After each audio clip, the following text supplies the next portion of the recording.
Tatanong ko na lang diretso, Mr. Chair. Yung former president ba ay willing na mag-cooperate sa investigation sa ICC? Kaugnay dito? ICC, ma'am. I'm asking the ICC to hurry up, and if possible, they can come here and start the investigation tomorrow. This issue has been left hanging for so many years. Matagal, ma'am. Baka mamatay na ako, hindi na nila ako maimbestiga. So I'm asking the ICC through you na magpunta na sila dito bukas, umpisahan na nila ang investigation. And if I am found guilty, I will go to prison and rot there for all time.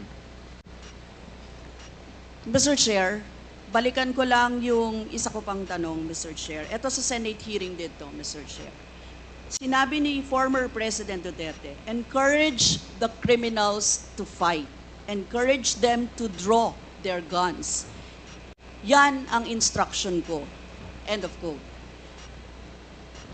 And the only way na hindi kayo makulong and to justify the killing is bigyan mo talaga ng panahon na lumaban.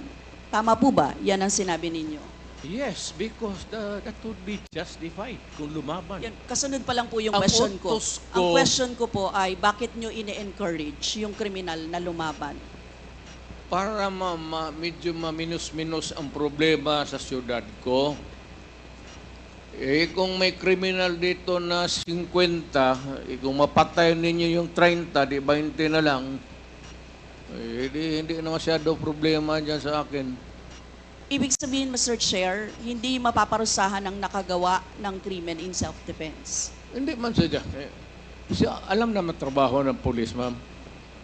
The policeman should know when to kill and when to injure. Hindi naman kailangan sabihin nun. May elements naman ng self-defense. Alam niyo yon, Mr. Chair. Diba? Not self-defense, man. Performance of duty. Performance of duty, but elements of connected with self-defense. that performance of duty is self-defense. So, Mr. Chair, ano-ano yon? Ang what? Elements of self-defense, Mr. Chair. Self-defense is when you defend yourself to avoid injury, serious, or you die. That is applicable also to a policeman who is performing his duty, because the policeman has to confront, ang civilian has to iwasan. But a policeman, a law officer, if you are a law officer, you have to confront the criminal. Ang sanabi ko sa kanila, huwag kang pumunta dito sa akin isina na may sugat ka, sipain kita, patayin mo. Bakit ikaw ang may sugat? Wala akong my language is brutal and raw for criminals. Wala akong pasensya, ma'am. I've been a prosecutor for 9 years. Talagang sinabi ko, pag hindi na mahinto yan, patayin mo na yan. Huwag mo nang pabalikin niya dito sa opisina ko. Thank you, really Mr. want Chair. to know the truth? Ganon. Last two questions, Congresswoman Brosas. Yes, Mr. Chair. Mr. Chair, gusto ko lang sabihin na sa elements of self-defense, first, dapat unlawful aggression. Second, reasonable necessity of the means employed to prevent or repel it. And third, lack of sufficient provocation on the part of the person defending himself. Mr. Chair, now I would like to direct my question to sa victims po, si Christina siguro at si Lori or si Mary Ann, Mr. Chair. Ano po yung sirkumstansya or kalagayan ng mga nangyari sa pagkapatay ng inyong mga mahal sa buhay, Mr. Chair? Hanggang ngayon po, mahirap pa rin po sa kalooban namin.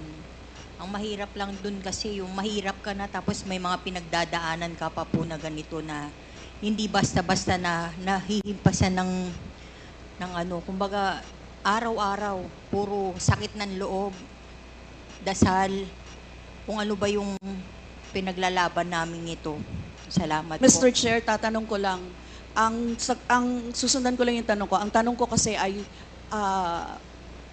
nagkaroon ba ng self-defense? Parang ganyan di ba?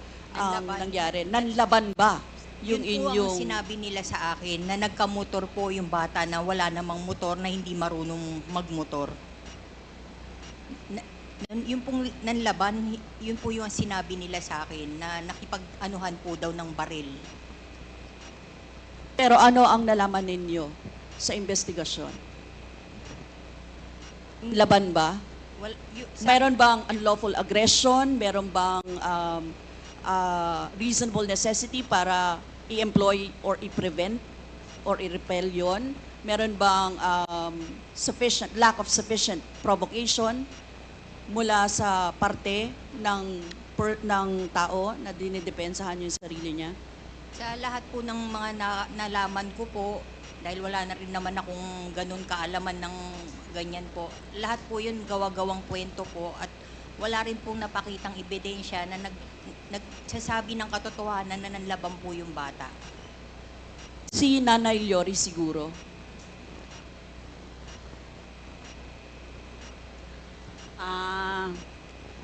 Sa parte po ng aking mga anak na dalawa, nawala po kasi sila ng May 11, tapos nalaman na lang po namin May 12 na natagpuan sila dun sa isang lugar sa Quezon City na patay na sila.